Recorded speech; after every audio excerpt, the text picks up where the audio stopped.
Bonjour, on va voir aujourd'hui généralité sur les médicaments.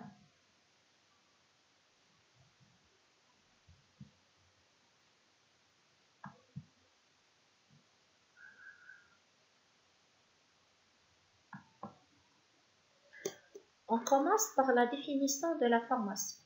La pharmacie est une spécialité médicale, mais aussi c'est une science. C'est l'étude de la recherche, l'élaboration, la conception et les effets des médicaments. La pharmacie implique une excellente connaissance des molécules, mais aussi en biologie et en médecine. Qu'est-ce que c'est la pharmacologie? La pharmacologie, c'est la science des effets et de devenir de médicaments dans l'organisme. L'objectif de la pharmacologie est d'étudier le devenir de médicaments dans l'organisme depuis sa prise par le malade jusqu'à son effet thérapeutique puis son élimination. Le terme pharmacologie vient du grec pharmakon qui veut dire médicament et logos qui veut dire science. Alors, la pharmacologie, c'est la science du médicament. Le domaine et les limites de la pharmacologie. La pharmacologie est une discipline carrefour qui touche à la pharmacie, à la chimie, à la biologie, la génétique, la pathologie, la thérapeutique, à bien d'autres sciences. Elle-même se subdivise en plusieurs spécialités. On a la pharmacologie moléculaire qui étudie l'interaction entre le médicament et la cible cellulaire. La pharmacocinétique qui étudie le devenir du médicament dans l'organisme. La pharmacodynamique qui étudie les effets des médicaments sur le système biologique. On a le dosage des médicaments et le suivi thérapeutique, l'usage des médicaments en médecine humaine, la pharmacologie clinique qui étudie l'interaction entre les médicaments et les êtres humains, les essais thérapeutiques qui s'intéressent à l'expérimentation des médicaments chez l'être humain et la pharmacovigilance qui étudie les effets indésirables des médicaments chez l'homme. La définition des médicaments. Donc, on distingue deux types de définitions, une définition réglementaire et une définition pharmacologique. On commence par la définition réglementaire. Donc, selon la réglementation, un médicament, c'est toute substance ou composition qui est présentée comme possédant des propriétés curatives ou préventives à l'égard des maladies humaines ou animales, ainsi que tout produit pouvant être administré à l'homme ou à l'animal en vue d'établir un diagnostic médical ou de restaurer, corriger ou modifier leur fonction organique. Substance, ça veut dire un produit chimique, une plante ou une partie de la plante. Composition, ça veut dire un mélange de plusieurs substances. Présenté comme, ça veut dire pas d'obligation de résultat, c'est-à-dire l'effet thérapeutique n'est pas, l'obtention de l'effet thérapeutique n'est pas obligatoire. Donc cette substance, elle est destinée au diagnostic médical, à la prévention des maladies, au traitement d'une maladie ou des symptômes. En ce qui concerne la définition pharmacologique des médicaments, selon la pharmacologie, un médicament est constitué d'un principe actif et de substances inertes adaptées à la voie d'administration à laquelle il est destiné et qu'on appelle excipient. La substance active est présente à une concentration appelée dosage. La substance active possède des propriétés pharmacologiques qu'elle exerce sur une cible organique ou fonctionnelle, d'où résulteront les indications thérapeutiques. Donc, selon la pharmacologie, le médicament, c'est l'association d'un principe actif qui est responsable de l'effet pharmacologique et d'excipients qui vont aider à formuler le médicament. Le principe actif, substance bioactive, appelée aussi molécule active, l'abréviation c'est PA, c'est une substance douée de propriétés thérapeutiques et elle est le support de l'activité pharmacologique. Un médicament peut contenir un ou plusieurs principes actifs. Pour les excipients, les adjuvants ou les véhicules, donc le ou les principes actifs sont associés à un ou plusieurs excipients. Le terme excipient vient du latin qui veut exciter, qui signifie recevoir. Ça veut dire l'excipient va recevoir le principe actif. Un excipient, c'est toute substance ou un mélange de substances dites auxiliaires, inactives par elles-mêmes sur la maladie et qui facilite la préparation et l'emploi du médicament. Par contre, elles peuvent entraîner de ce qu'on appelle des effets notoires ou des effets gênants chez certains sujets. tous les excipients utilisés dans la fabrication des médicaments doivent être autorisés par la réglementation en vigueur. Les excipients à effet notoire sont des substances qui sont susceptibles d'avoir un effet gênant chez certains patients, comme par exemple l'utilisation des sucres chez les diabétiques, l'alcool chez les personnes qui présentent une insuffisance hépatique et le gluten chez les personnes qui présentent une intolérance au gluten. Les excipients sont classés selon leur fonction à l'intérieur du médicament, mais on distingue les agrégants qui sont des excipients qui assurent la cohésion d'un mélange de poudre et donc elles vont permettre la réalisation ou la fabrication du comprimé. Les colorants qui sont des substances colorées qui servent de témoins d'homogénéité d'un mélange de poudre et qui servent aussi à identifier le médicament fini. Les édulcorants ou les correctifs de goût sont des modificateurs de goût qui permettent de rendre une préparation agréable ou de masquer le mauvais goût d'un principe actif, c'est-à-dire elles vont assurer un goût sucré au médicament ou elles vont masquer un mauvais goût du médicament. Les conservateurs, ce sont des substances destinées à empêcher la dégradation chimique ou l'altération microbiologique du médicament. Par exemple, un comprimé effervescent d'acide acétylsalicylique ou aspirine. Le principe actif, c'est l'acide acétylsalicylique. Le nom de marque ou le nom commercial, c'est l'aspirine. D'accord? Et c'est l'acide acétylsalicylique qui est responsable de l'effet antalgique ou analgésique. Le dosage nominal, c'est 500 mg. Ça veut dire que chaque unité de prise qui est le comprimé contient 500 mg d'acide acétylsalicylique et les excipients qui sont constitués par le bicarbonate de sodium, l'acide citrique, le citrate monosodique, le carbonate de sodium, le povidone, l'aspartame et l'arôme d'orange. Donc, pour la réaction d'effervescence, on a l'acide citrique plus le bicarbonate de sodium. Lorsqu'elles rentrent en contact avec l'eau, ils vont donner le citrate de sodium et le gaz carbonique. Le dégagement de CO2 va accélérer la destruction du comprimé et donc il va faciliter le passage rapide en solution du principe actif. On va voir maintenant l'origine des médicaments. Le médicament peut être d'origine végétale, animale, minérale ou il peut être synthétique. On commence par l'origine végétale. L'origine végétale, c'est la source la plus ancienne, mais aussi qui reste d'actualité des principes actifs. On cherche toujours des principes actifs dans les extraits des plantes. Parmi les principes actifs ou les médicaments qui sont d'origine végétale, on a les alcaloïdes, comme par exemple la quinine, l'émycine et la morphine.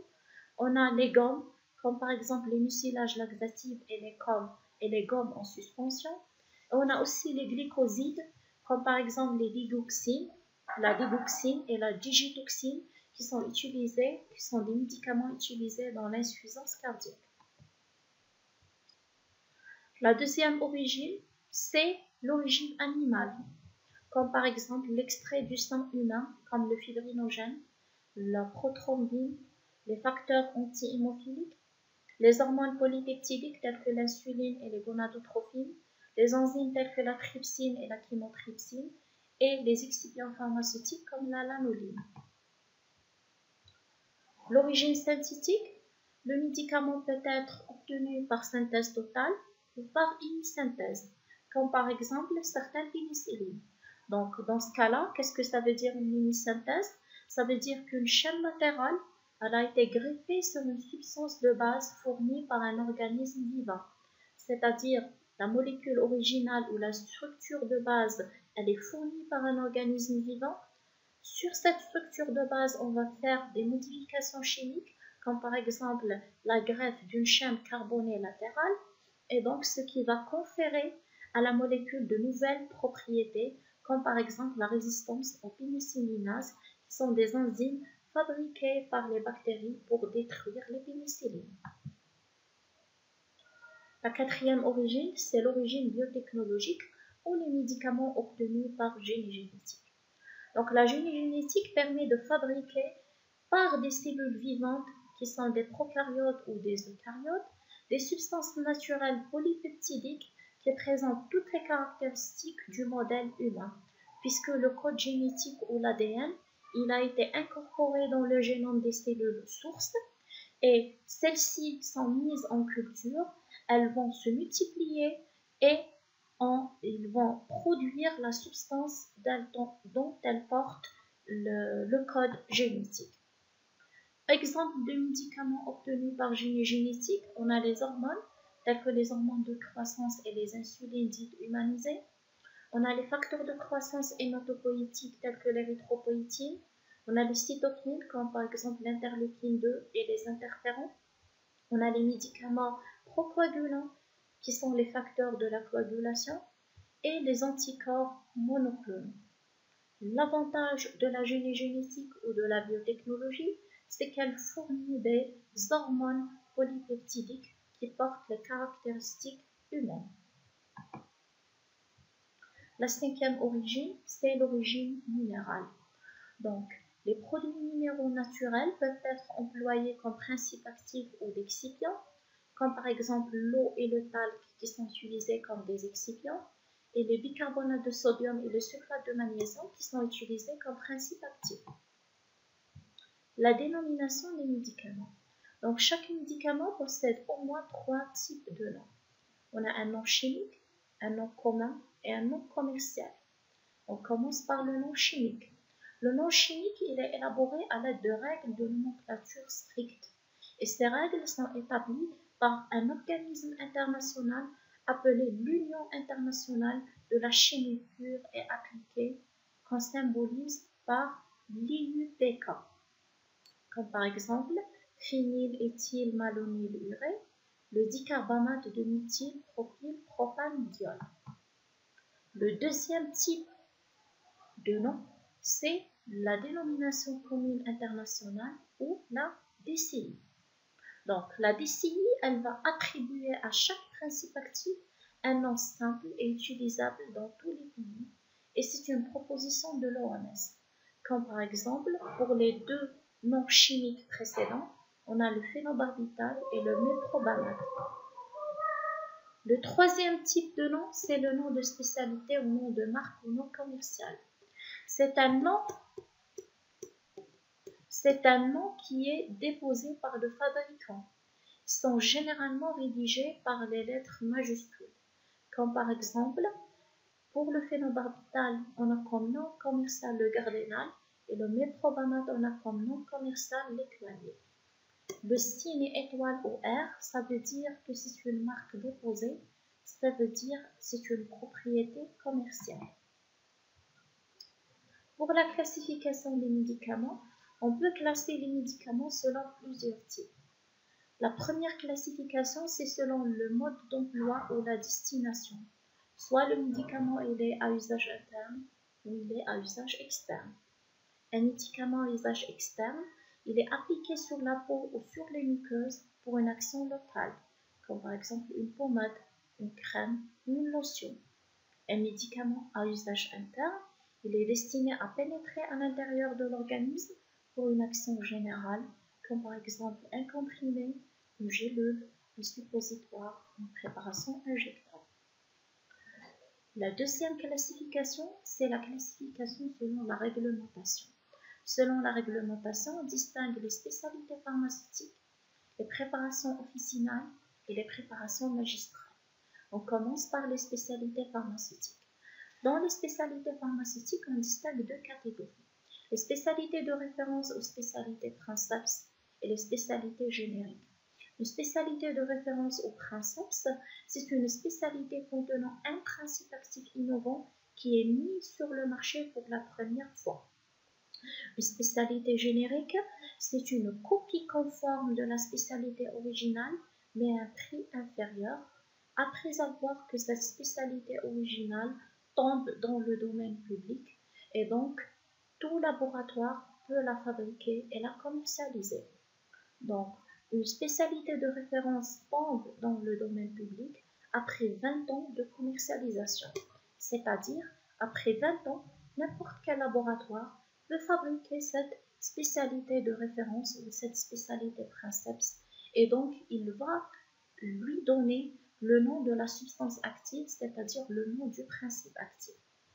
La spécialité générique ou un médicament générique doit avoir la même composition qualitative et quantitative en principe actif que la spécialité de référence, mais aussi il doit conserver la même forme pharmaceutique et la même voie d'administration et donc la bioéquivalence avec la spécialité de référence. Donc, un médicament générique doit être bioéquivalent à une molécule princeps ou une spécialité de référence. Ça veut dire qu'ils doivent avoir la même biodisponibilité. Les médicaments officinaux. Un médicament officinal, c'est un médicament dont la formule de préparation ou la composition qui est mentionnée ou consignée dans un document officiel appelé la pharmacopée. Le pharmacien peut préparer le médicament officinal à l'intérieur de l'officine. Il peut le conserver et le vendre aux patients potentiels. Les préparations magistrales. Une préparation magistrale, c'est tout médicament qui est préparé de façon extemporanée en pharmacie selon une prescription médicale destinée à un patient déterminé. Bien sûr, la préparation doit être exécutée selon les bonnes pratiques de préparation, soit dans la pharmacie hospitalière ou la pharmacie de ville. La différence entre une préparation magistrale et une préparation officinale. La préparation officinale, elle est destinée à plusieurs patients et elle est préparée par le pharmacien à l'avance. Par contre, une préparation magistrale, c'est une préparation destinée à un seul patient et elle est préparée de façon extemporanée suivant une formule bien précise pour un patient bien déterminé. La troisième classification, c'est selon le mode thérapeutique ou la stratégie thérapeutique. On a les médicaments allopathiques et les médicaments homéopathiques. Un médicament allopathique, c'est un médicament qui possède des effets pharmacologiques contraires aux symptômes provoqués par la maladie. Par exemple, on donne chez un malade qui a de la fièvre un médicament qui possède la propriété d'abaisser la température corporelle. Par contre, un médicament homéopathique, c'est un médicament qui possède des propriétés pharmacologiques semblables aux symptômes de la maladie. Donc, on va donner à un malade qui présente de la fièvre un médicament qui possède la propriété d'augmenter la température corporelle, mais à une dilution infinitésimale, ce qui explique l'effet. C'est-à-dire, le médicament homéopathique, il est dilué à une certaine concentration infinitésimale. À cette concentration infinitésimale, l'effet va être inversé. C'est-à-dire, au lieu d'augmenter la température, il va abaisser la température corporelle, d'où son utilisation. La quatrième classification, c'est selon les propriétés physiologiques et le mode d'action des médicaments. Et cette classification est appelée la classification pharmacologique du médicament qui se base sur l'effet pharmacologique et sur le mécanisme d'action du principe actif. Par exemple, les IMAO ou les inhibiteurs de la monoamine oxydase qui sont utilisés comme des antidépresseurs et les parasympatholytiques qui sont des médicaments qui s'opposent à l'effet du système nerveux parasympathique. La classification pharmacologique, elle présente l'avantage d'être satisfaisante pour l'esprit, elle permet la compréhension des phénomènes et donc la logique de l'utilisation de ce médicament. La cinquième stratégie ou le cinquième type de classification des médicaments, c'est selon l'utilisation thérapeutique de ce médicament. Donc, la classification thérapeutique, elle consiste à lister les médicaments par les pathologies qu'elle traite, c'est-à-dire une classe thérapeutique peut contenir tous les médicaments qui sont destinés à traiter une pathologie bien précise, comme par exemple les antihypertenseurs qui regroupent les médicaments qui traitent l'hypertension artérielle, les antirhumatismaux qui regroupent les médicaments qui traitent le rhumatisme, les anti-ulcéreux, les médicaments qui regroupent les médicaments qui traitent l'ulcère gastro-duodénal, les anticancéreux qui regroupent les médicaments qui traitent le cancer. Cette classification thérapeutique, C'est une classification évidente et satisfaisante pour le praticien qui est le médecin, car elle est directement opérationnelle et dans une même classe thérapeutique, on trouve plusieurs classes pharmacologiques. Pour cela, on a terminé notre premier cours sur les généralités sur les médicaments. Si vous avez trouvé que ce cours est intéressant, n'hésitez pas à abonner à la chaîne, à liker cette vidéo et à la partager avec vos amis pour avoir le maximum d'intérêt. Et merci pour votre attention.